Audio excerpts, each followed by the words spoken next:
Some are questioning if a national television spotlight is the healthiest place for him. The Kim Kardashian, Kanye West, Pete Davidson situation is turning into that. But I feel it's creeping and has crept into a world that more people should pay attention to, but not for the reason that you may think.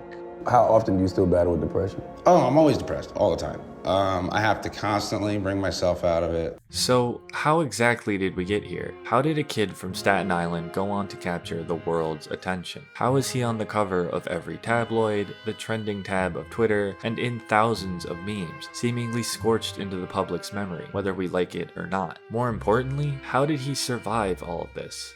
Pete's not absent of fault here. I'm not going to imply his spat with Kanye was entirely one-sided. There's a mental health struggle on both sides, but that's a video for another time. Pete, like Kanye, has a history of mental illness. People know you went to rehab at some point, correct? I mean, yeah, I feel like I'm always there. Yeah, you're very open about it. Yeah, for sure. Found out I had a mental disorder. I thought I had a drug problem. Pete's father passed away on 9/11 when he was just 7 years old. Growing up without a father greatly stunts a child's cognitive and social development. If the father is affectionate and supportive, they also instill an overall sense of well-being and self-confidence. Pete didn't have this growing up and ended up dealing with an immense amount of inner turmoil, left with no outlet for his anger. He couldn't turn to his friends because he couldn't make any. He couldn't confide in a significant other because no girls would talk to him. He didn't have the heart to be transparent with his mother or younger sister. Nearly his entire youth, what he assumed would be the best years of his life, were spent in agonizing isolation. There was one positive resulting from all of this struggle. Pete ended up finding an outlet for his anger, and this outlet was stand-up comedy. Oddly enough, he grew more comfortable in front of a crowd. Starting as young as 16, he enjoyed being around the older comedians because they understood his struggles, were more sympathetic to his trauma. He could vent on stage and people would be interested because it was rare to see a kid so young be so consistently funny in his delivery and dark in his substance. As Pete rose to stardom, his mental health continued its downward slope. He skyrocketed to fame through the Comedy Central roast of Justin Bieber and his entry into the SNL cast. For a guy so used to performing small restaurants and bars, this was a completely different experience, one he wasn't nearly equipped to handle. Pete continued his struggles with self-harm, getting a number of chest tattoos to cover them, resulting in the sort of scattered display of tattoos we see on him today. It was around this time when Pete really began ramping up his dating resume. He's been with a number of notable celebrities like Cassie David, Kaya Gerber, Ariana Grande, and Kate Beckinsale. But perhaps the most shocking of all was his brief yet socially unavoidable relationship with Kim Kardashian. I mean, it was almost impossible to avoid any exposure to the details of this relationship. Kim Kardashian is quite possibly the most famous woman in the entire world. Ariana Grande is one of the best-selling artists of all time. What could possibly have drawn them to someone like Pete Davidson? I think the answer lies in not what Pete has, but what Hollywood celebrities are missing out on. Hollywood is incredibly fast-paced. There's conflicting schedules, hardly any time off, and an overbearing workload. Rarely, if at all, are ultra-famous people able to make time for leisure activities, vacation, or relationships. Celebrities like Ariana Grande and Kim Kardashian both come from very wealthy families. Ariana Grande's mother was a CEO, and her father owned a graphic design firm. The Kardashians, I assume, need no introduction. They've been busy their entire lives, so it's no surprise they've been able to maintain this level of stardom. But when you spend this much time in the limelight, you develop a longing for some semblance of normalcy. It's hard when people treat you differently, when you don't feel any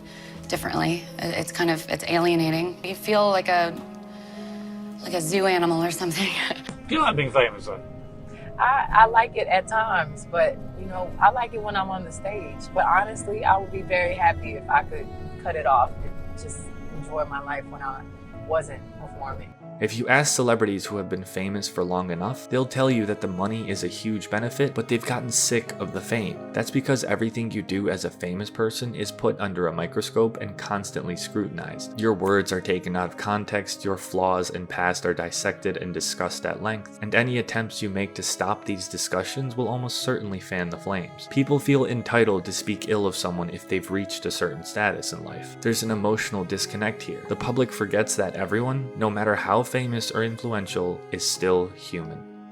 When Kim first began dating Kanye, she was struck by his willingness to spoil her. She already has everything she could ever want and need, but the simple act of gift giving, be it a vacation or a car, is enough to trigger emotions of flattery. The issue was, Kanye became distant and used these gifts as a crutch for the relationship. He was either working on his music or fashion line, and while Kim was also occupied with her own projects, she made it clear that what she craved more of was his companionship. She just wanted a more simple approach to the relationship instead of the lavish lifestyle they both grew desensitized to. Money isn't enough to nurture a relationship. It's a mutual compromise of time and effort. What Kanye lacked, Kim saw in Pete. The down-to-earth mentality, the disconnect from wealth. Pete is rich, I'm sure, but he's by no means wealthy enough to be gifting Bentleys or houses. He was her ticket to what she and most of Hollywood desperately craves, a return to normalcy, if only briefly. She's reiterated this sentiment a number of times. All things considered, Pete is a regular dude. He's not some hotshot director or flashy celebrity. He doesn't brag about his wealth and isn't suppressing his emotions for the sake of his image. Pete, for the most part, is a completely open book. Kim saw Pete as a break from the flashy and fast-paced Hollywood lifestyle, a break from the overwhelming antics of her ex. The guy seems to have it all, so why don't his relationships ever last? Why do they seem to fizzle out as quickly as they begin? For someone who's apparently the ideal catch, he doesn't seem to be playing the long game. Or maybe he is. The problem with wearing your heart on your sleeve and dating while you aren't fully healed is you look for other people to fill that void. Pete has stated a number of times his dream is to start a family. My favorite thing ever, which I've yet to achieve, is I want to have a kid. Wow. That's like my dream. Wow. Yeah. He wants the white picket fence and the traditional wife and kids. It's a simple life. He's content being a nobody, given most of what he values lie in his personal relationships. He's really looking forward to being a dad one day, as most men are. Unfortunately, he's looking in all of the wrong places. Pete's skyrocket to superstardom left him unable to wisen up to the realities of the entertainment industry. He's still young enough to be pretty naive. On TV and the internet, we're constantly seeing the highlight reel of celebrity life. We rarely get any behind the scenes looks, and when we do, they're usually scripted. It's done purposely to shape and mold our perceptions of their lives so they can stay working and stay relevant. It gets just a little darker when you start looking at some of the statistics. Celebrities divorce at a rate twice that of the general public. While the honeymoon stage, I'm sure, is more powerful given their access to money and resources, once you become numb to that and you're left with only your partner, it's easy to get bored and frustrated given the hectic schedules. A notable celebrity is essentially the CEO of their own business. Now take two of them and it becomes nearly impossible to make time for a healthy relationship. You're stuck prioritizing your career because in Hollywood, unless you have the staying power of, say, a Meryl Streep or Brad Pitt, you're going to get left behind. A number of celebrities just don't have time for long-term partners. That's the main issue here. He doesn't have the same intentions going into a relationship as his partners do. Kim was essentially looking for a rebound and enjoyed the idea of experiencing a normal relationship for a few months. Pete, on the other hand, wanted marriage and children. He even got Kanye's kids' initials tattooed on his neck, which, notably, is a little too forward by most people's standards. This isn't an isolated incident. He proposed to Ariana Grande almost immediately after their first date, and only 5 months later, they split up. To make matters worse, only a couple of years after this, she ends up marrying a non-celebrity, someone who's more than likely able to shave some time off of his career in support of hers. This persistent failure can be incredibly discouraging.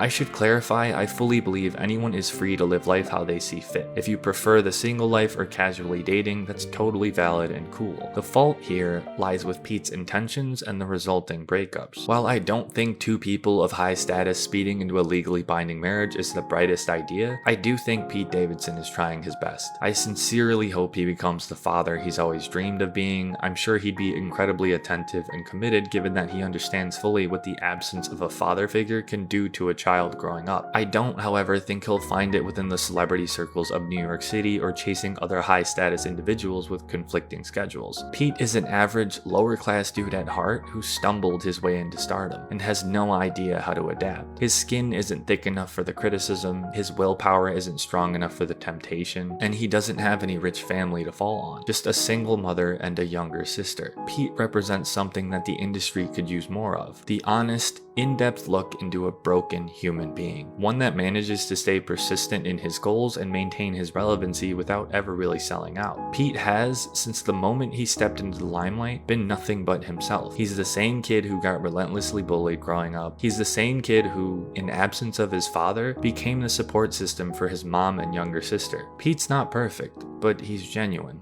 and it's hard not to respect that.